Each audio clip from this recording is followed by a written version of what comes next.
Erat bersatu dalam Kristus. Tetapi aku menasihatkan kamu saudara-saudara, demi nama Tuhan kita Yesus Kristus, supaya kamu seia sekata dan jangan ada perpecahan di antara kamu, tetapi sebaliknya supaya kamu erat bersatu dan sehati sepikir. 1 Korintus 1 ayat 10. Sahabat Iktus yang dikasihi Tuhan, perpecahan menjadi sebuah topik menarik bagi gereja di segala abad. Ini adalah cara si jahat untuk mengalihkan gereja dari tujuan utama Tuhan. Gereja menjadi sibuk dengan dirinya sendiri dan semua daya yang dimilikinya hanya terkuras untuk menyelesaikan masalah perpecahan itu.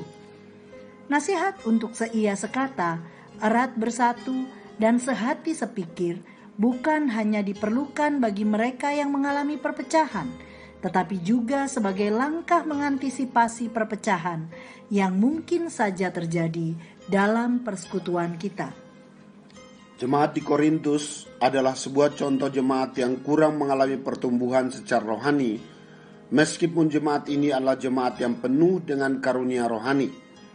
Rasul Paulus menasihati jemaat mengenai berbagai permasalahan yang muncul seperti masalah perkawinan, makan makanan berhala, karunia roh, termasuk masalah perpecahan jemaat yang dipicu dari sikap iri hati dan perselisihan. Erat bersatu di dalam Kristus adalah kunci utama bagi jemaat agar tetap bertumbuh memuliakan Allah. 1. Keadaan jemaat di Korintus. Setelah mengucap syukur atas keadaan jemaat, Paulus memohon kepada jemaat supaya tidak ada perpecahan. Paulus menerima informasi dari anggota rumah tangga Chloe tentang kondisi aktual di Korintus, pasal 1 ayat 10-17. Orang-orang ini yang kemungkinan dikirim untuk urusan bisnis oleh Chloe telah membawa laporan adanya benih perpecahan karena fanatisme terhadap guru rohani, ayat 11. 3 dan mungkin 4 golongan disebutkan, ayat 12. Golongan pertama telah mengidentifikasi dirinya dengan Paulus, meskipun Paulus tidak membalas dan mengidentifikasikan dirinya dengan mereka. Yang kedua adalah Apolos. Kisah Para Rasul 18 ayat 24 sampai 19 ayat 1. Seorang Kristen Yahudi yang Helenisasi ke Korintus. Apolos menyampaikan pengajaran secara fasih berdasarkan pada kitab suci perjanjian lama. Golongan ketiga memandang Petrus untuk kepemimpinan kelompok yang terkait dengan Yahudi Kristen. Yang terakhir adalah saya mengikuti Kristus. Ini masih sulit ditafsirkan. Apakah ada guru rohani yang bernama Kristus, ataukah menjelaskan tentang golongan yang setia pada pengajaran Kristus saja? Jemaat menjadi terbagi-bagi dengan golongan atau mazhab, dan bila ini tidak diselesaikan, maka perpecahan pasti terjadi.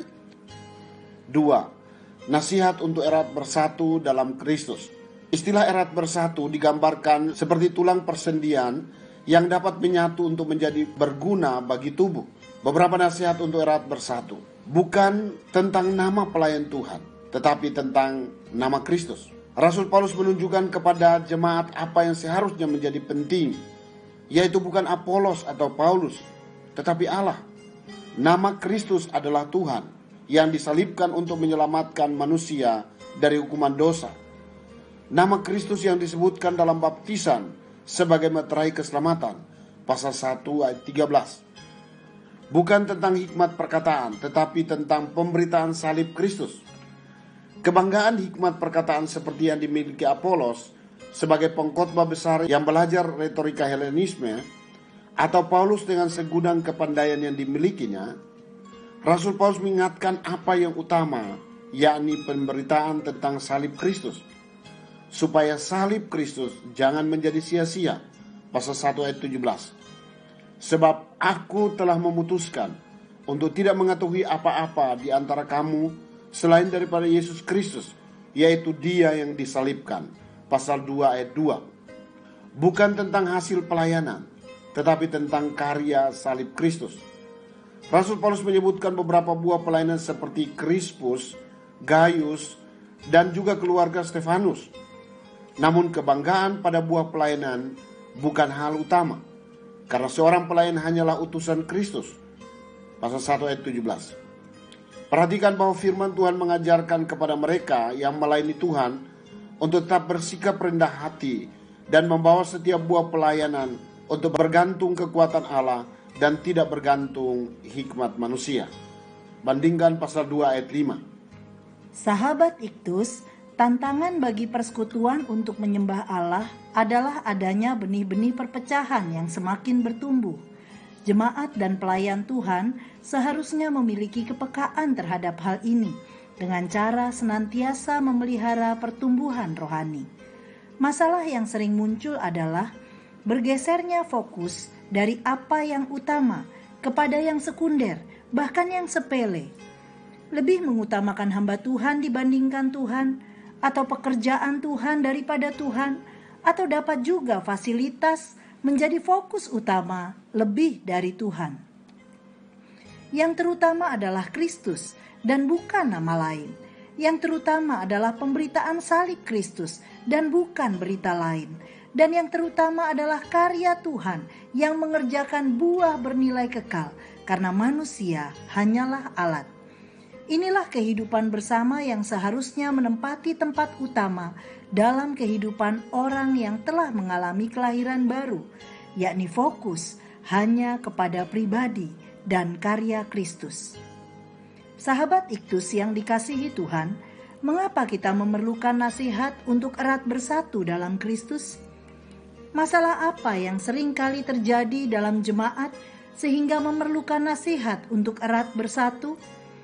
Apa yang seharusnya menjadi fokus utama kita agar tetap erat bersatu? Tuhan Yesus, saya menyadari bahwa apa yang terjadi pada jemaat di Korintus juga dapat terjadi pada persekutuan kami pada masa kini. Saya berdoa agar orang percaya tidak mengutamakan hal lain selain dari Kristus dan karya keselamatan yang telah dikerjakan. Ini adalah berita yang harus disampaikan oleh gereja di sepanjang abad. Doa saya agar gereja Tuhan tetap erat bersatu, menjadi kekuatan yang besar untuk memberitakan Injil kepada segala suku, kaum, dan bahasa.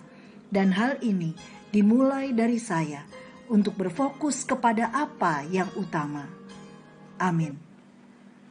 Jangan mengutamakan hal yang sepele dan menyepelekan hal yang utama. Tidak ada yang lebih utama dari salib Kristus. Kristuslah